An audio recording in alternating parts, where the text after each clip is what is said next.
Good afternoon, folks. It is currently 4:40 p.m. Central Standard Time on May the 6th, 2022. Hope our creators keeping you well and safe wherever you are in the world. Please make sure to hit that like button, share this across other platforms so that way people can be aware of what's going on out with our solar weather. If you happen to be new to the channel, please make sure you hit that subscribe button and the notification bell in case we have any critical future updates. Right now, we're looking at a new and potentially active sunspot group, which is hiding just behind the sun's southeastern limb. NASA's Solar Dynamic Observatory photographed these plumes of debris being thrown up by a particular eclipse solar flare that did happen on May the 5th. So we will have our eyes out on this guy as it's coming around. Check this out.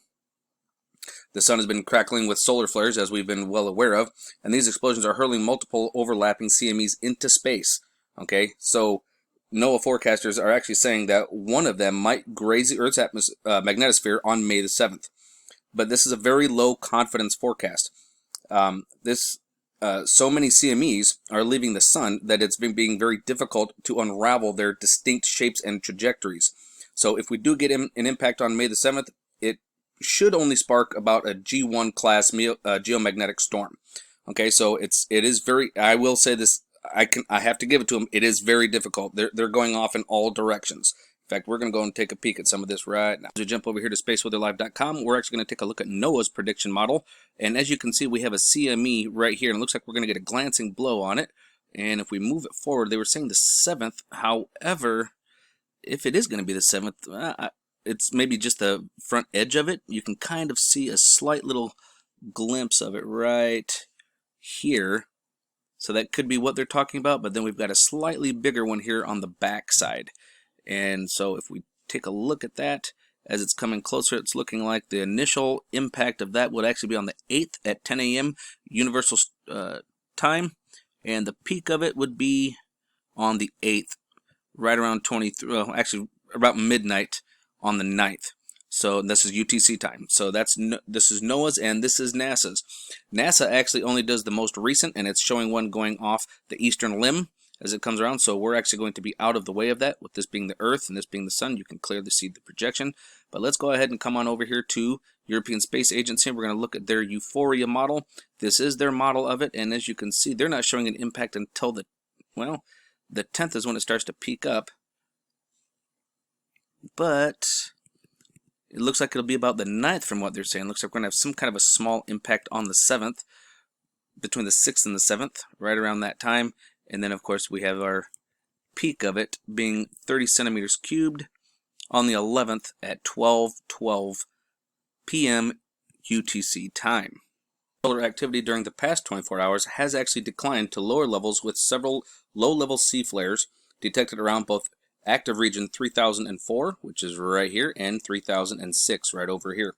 Active region 3004 did show some sign of decay within the trailing section of the group, which would be right over in here. But it will remain a threat for an isolated moderate M flare. Active region 3006 over here at the southeastern quadrant showed a new spot development during the past 12 hours and will also remain a threat for an isolated moderate M flare. A major X-class flare is less likely, but cannot be ruled out. So we will definitely keep our eyes on this section and this one as it's decaying, but as it decays, sometimes it wants to pop off. Now you can also notice this right here, how it's getting very developed, but it's also right next to each other, so it's wanting to play. It's going to be wanting to play, so we might actually get a flare come off of this bugger here. So we'll have to keep an eye. This is 3001. We will keep our eyes out for that thing as well. And as we yonder over here to ISWA, we're going to take a look at our 304, which on the SDO, and we are going to actually notice we have some filaments that are inbound, folks. Look at all of these ribbons. See all of these are all ribbons of plasma, and you can see them kind of dancing around, but we're going to watch this region right in here. We're actually going to see a liftoff come out of this region right up in here, and this here we're also going to see a slight ribbon release come off of that as well. Now, are you watching this? Right over in here, you're seeing this ribbon starting to play around, and then boom. You see that? Coming right out of here, it pushed it out.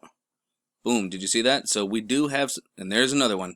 That was a bigger one. See that coming off? So we do have plasma inbound. It's not going to be super major. It's not super dense, but it did get released from the sun. Now, if we watch over here, we're going to watch over here in the northeastern quadrant. We are going to see all that whipping. Do you see that whipping off of there?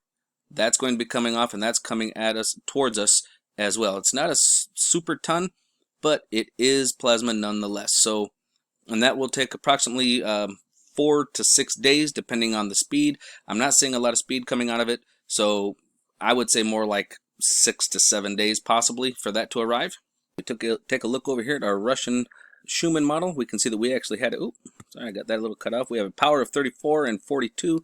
We had a couple of spikes here, which is what brought us all the way up to that 42, as you can tell right here. And it looks like there's just a little bit of noise on the Schumann for our Russian model. When we come over here to our Italian model, we'll come on down here. We took a look at our electromagnetic field, and it's looking relatively quiet. Just couple little pings here, nothing super major.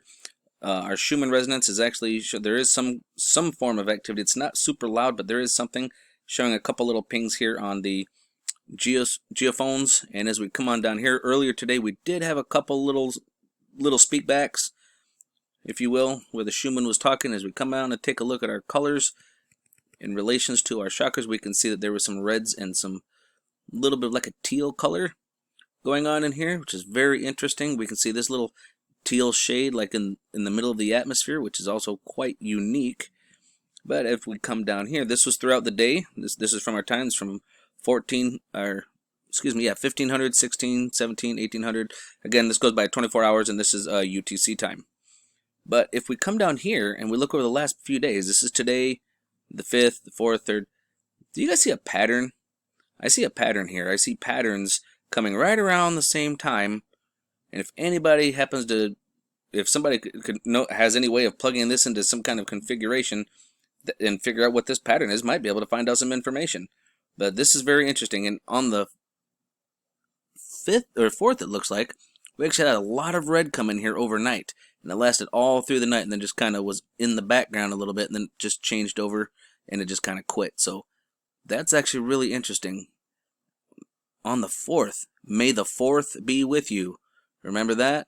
That was on the 4th. So very interesting stuff, folks. So just remember to keep your eyes open, no fear, and love is the only way forward. Solar Wolf out.